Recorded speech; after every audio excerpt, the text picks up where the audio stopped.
Ito ang pinapabulok na prutas na masarap kainin. Kailangan pabulukin mo para sumarap.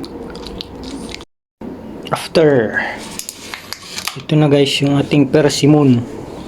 So ganito pala tong pahinugin yung persimmon guys. Ganyan yung kulay niya. Yan. Oh. Yan. Pwede na to lang takan guys.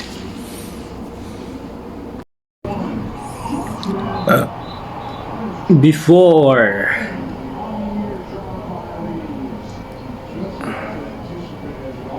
persimmon, after, ito na guys yung ating persimmon. So ganito pala tong pahinugin yung persimmon guys. Ganyan yung kulay niya. Yan. Oh. Yan. Pwede na to lang takan guys. Ito. Yan.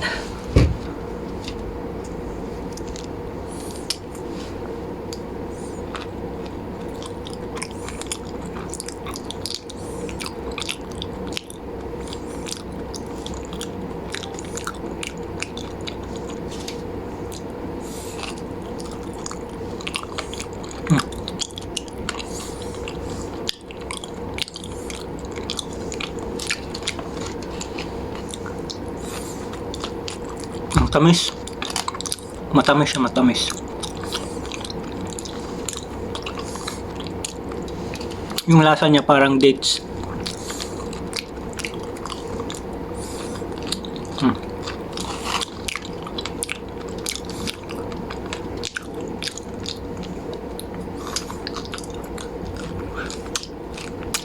Sarap siya guys.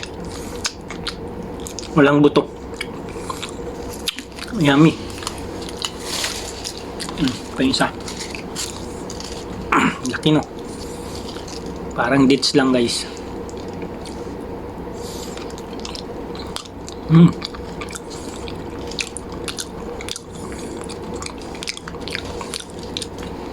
Pagpahinog nito guys, ganoon lang yung sinabit ko dun sa labas.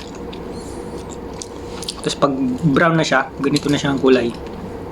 Pwede na siya kainin.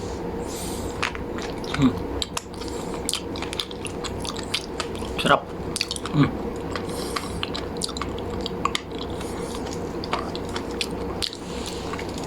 Matamis siya.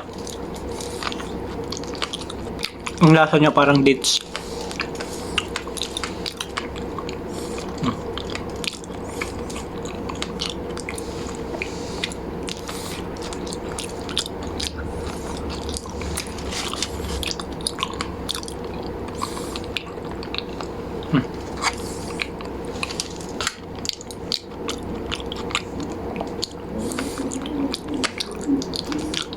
Ang kulay nyo, black na ang laman, pero matamis.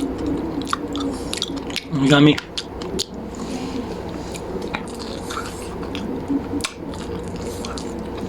Ito ang pinapabulok na prutas na masarap kainin.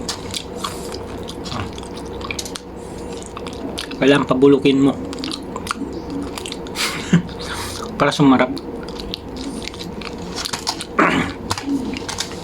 Solve.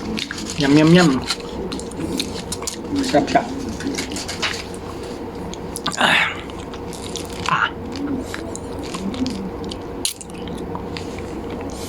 Tapos inuman natin yan ng tubig. Tubig siya.